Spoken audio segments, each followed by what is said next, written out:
All right, this video I'm going to focus on counting coins.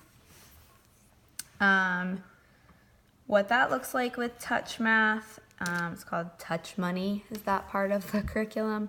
So I'm going to focus on how to do that. So here are some blown up versions of the coins, so you can see a little bit closer. When we're first teaching the concept, we're going to use the flat 2D coins. Sorry, I just lost my train of thought there. So we're going to use the flat coins, and then before we build up to the real coins or fake coins, whatever we're using to count with.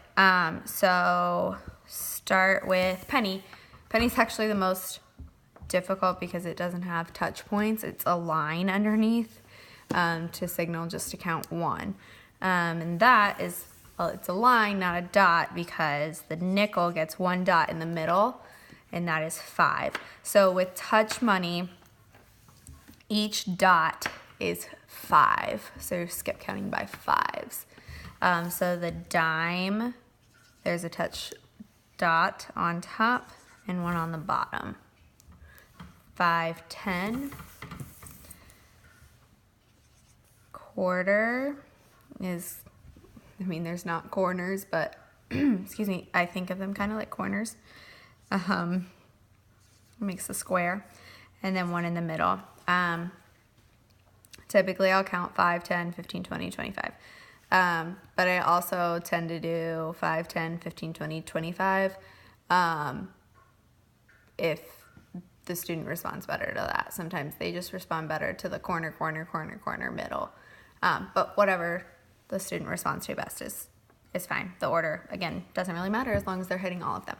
So 1, because it's the line, 5, 5, 10, 5, 10, 15, 20, 25. So yes, in the ideal world, the student would count. They would know this is 5, this is 10, this is 25.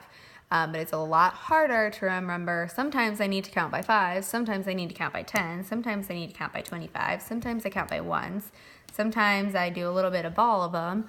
That's a lot harder to remember than I either count by 5s or I count by 1s.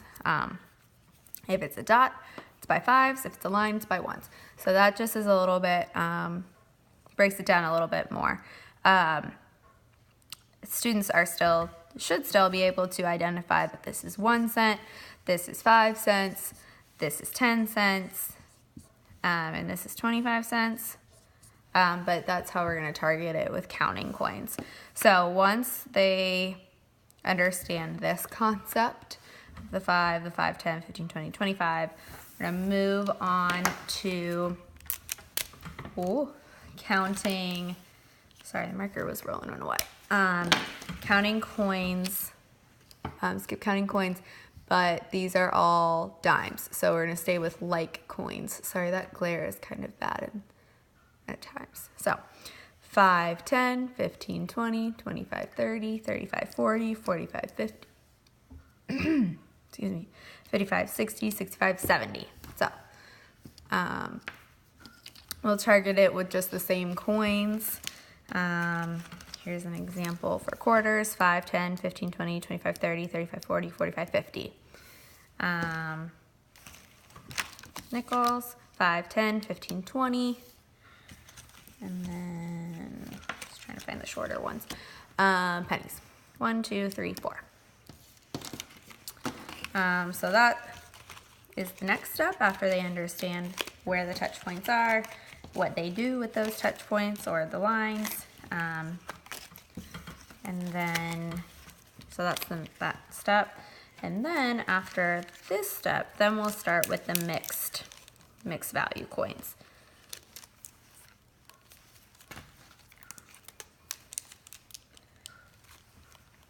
Okay, so these are some of those mixed value coins.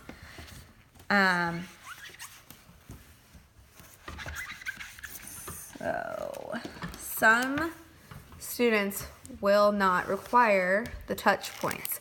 However, when this is a new skill, we're going to use them just until they are consistently doing it. So the student's binder that I pulled these from does not use the touch points, so I'm having to draw them on. I just pulled from the wrong binder. So the way that you do it, 5, 10, 15, 20, 25, 30, 35.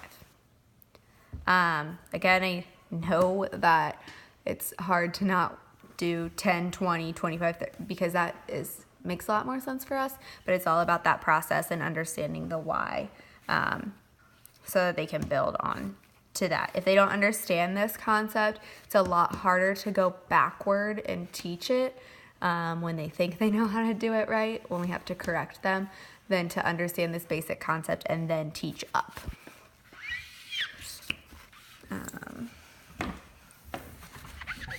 So this one, you're gonna get those dots in the middle and then the lines underneath. So this is that really hard transition for a lot of students to go from counting by 5s to 1s. So 5, 10, 15, 16, 17. Sometimes I'll even put a line here. It's like you need to stop and think about what I need to do next. I need to switch how I'm counting. I'll do one more, try to find one that has some different values.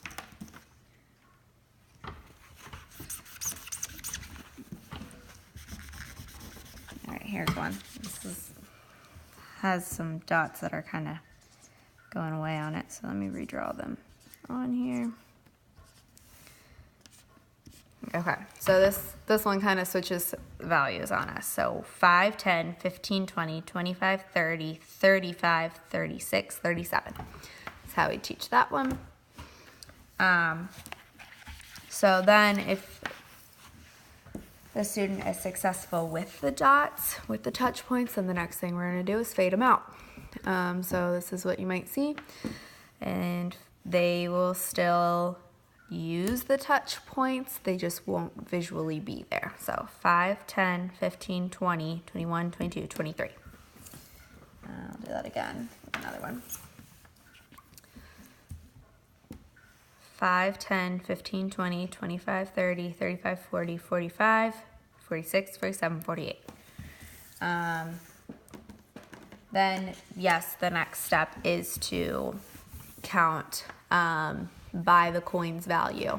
So 10, 20, 30, 40, 45, 46. We don't have any students right now that are at that step. We are still having all students use those touch points, either with them visually being there or using the touch points, touching where the touch points would be, but not having that visual prompt. Again, if students count using touch points forever, it's totally fine. They are, they're still completing the skill. It's just not maybe quite as efficient as if they skip counted this way. But if it's accurate and it confuses them more to count 10, 20, 30, 40, then I'd rather them be accurate than fast and inaccurate. So that is that. I'm gonna go grab some fake coins real quick just so you can see how that might look. I'll be right back.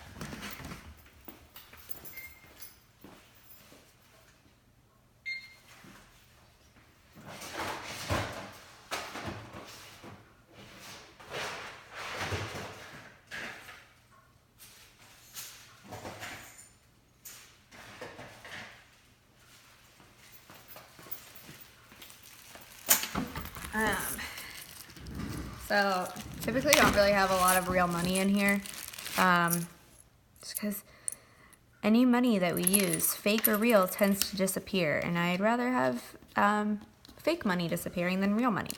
So when students are using the real coins, most of the time they're using it and they know how to count 10, 20, 30, 40. But if you have a set of fake coins at home, or you want to get some, they're pretty cheap on Amazon. You can find them pretty cheap. they can be really expensive depending on where you get them. You can draw the touch points straight on them. So draw a little dot here and a little dot down here, and they can practice using those touch points with the points right on them. It does get a little bit trickier with pennies. I just typically will leave it off and not have any touch points. I won't draw the line across it if they're doing it this way. So this is what the quarter would look like. If I'm doing this, if I was doing this for a set to have at home, I'd probably use Sharpie so it doesn't come off quite as easily. But I'm just using an Expo marker because that's what I have sitting right here. So there's your dime, there's your quarter, ooh. And here's a nickel, and then again, penny. I wouldn't write anything on. I might also, doing it this way, I'm trying to find a pen.